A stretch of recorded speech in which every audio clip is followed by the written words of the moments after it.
அனைவருக்கும் வணக்கம். இன்னைக்கு நான் பார்க்க போறது மகாவிஷ்ணுவோட அவதாரங்களிலேயே ரொம்ப விசித்திரமான அதே சமயமா மிரட்டலான ஒரு அவதாரம், நரசிம்ம அவதாரம். அசுர மன்னன் இரண்யகசிபு பிரம்ம தேவரிடம் ஒரு விசித்திரமான வரத்தை பெற்றிருந்தான். அந்த வரத்தின்படி அவனுக்கு மனிதர்களாலோ மிருகங்களாலோ மரணம் நிகழக்கூடாது. பகலிலும் இரவிலும் அவன் இறக்கக்கூடாது. வீட்டின் உள்ளேயும் வெளியேயும் அவனது உயிர் போகக்கூடாது. நிலத்திலும் நீரிலும் ஆகாயத்திலும் அவனுக்கு அழிவு வரக்கூடாது.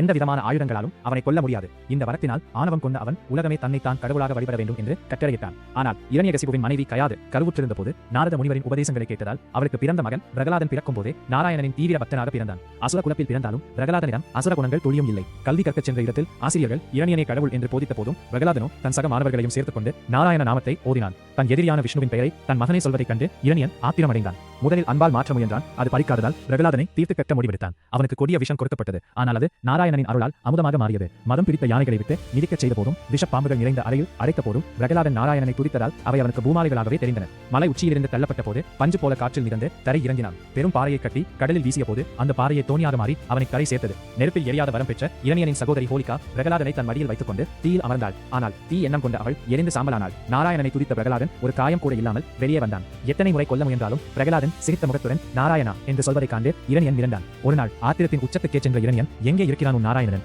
இந்த தூணில் இருக்கிறானா என்று கர்ஜித்துக் கொண்டு தன் கதாயுதத்தால் ஒரு தூணை ஓங்கி அடித்தான். அப்போது அந்த தூண் பிளக்கு அதற்குள்ளிருந்து மகாவிஷ்ணு நரசிம்ம அவதாரமாக வெளிப்படினார். அது மனித உடலும் சிங்க தலையும் கொண்ட உக்கிரமான உருவம். இரணியன் பெற்ற வரங்கள் எதையும் மீறாமல் அவனை அழிக்க நரசிம்மர் விசித்திரமான உத்திகளை கையாண்டார். அவர் மனிதனும் இல்லை, மிருகமும் இல்லை. இரணியனை தூக்கிச் சென்று அரண்மனை வாசற்படியில் அமர்ந்தார். அது வீட்டிற்கு உள்ளேயும் இல்லை, வௌயையும் இல்லை. நேரம் அந்தி மாலை பொழுது, அதாவது பகலும் இல்லை, இரவும் இல்லை. அவனை தன் மடியில் கிடத்தினார். அது நிலமும் இல்லை, ஆகாயமும் இல்லை. எந்த ஆயுதமும் இன்றி தன் கூர்மையான நகங்களாலேயே அவனது மார்பை பிளந்து வதம் செய்தார். இரணியன் மடிந்த பின்பும் நரசிம்மரின் கோபம் தணியவில்லை. அவரது உக்கிரமான கர்ஜனையை கண்டு தேவர்களும் பிரம்மா மற்றும் சிவன் உள்ளிட்ட கடவுள்களுமே அஞ்சி ஒதுங்கினார். அப்போது சிறுவன் பிரகலாதன் எவ்வித பயமும் இன்றி நரசிம்மரின் அருகில் சென்று அவர் முன் பணிந்து நின்றான். ஒரு வளையத்தை தூய்மையான அன்பை கண்டதும் நரசிம்மரின் கோபம் மெல்ல மறைந்தது. அவர் பிரகலாதனை தன் மடியில் அமர வைத்து ஆசீர்வதித்தார். உனக்கு வேண்டிய வரத்தை கேள் என்று நரசிம்மர் கேட்டபோது, எனக்கு உமது பாதங்களில் என்றும் அழியாத பக்தி மட்டுமே வேண்டும் என்று பிரகலாதன் வேண்டினான். அதன்பின் நரசிம்மர் பிரகலாதனுக்கு பட்டாபிஷேகம் செய்து வைத்து அவனை அந்த நாட்டுக்கு மன்னனாக்கினார். அநீதி எவ்வளவு பலராக இருந்தாலும் தர்மமும் உண்மையான பக்தியும் அதை அழித்தே தீரும் என்பதே நரசிம்ம அவதாரத்தின் சாரமாகும்.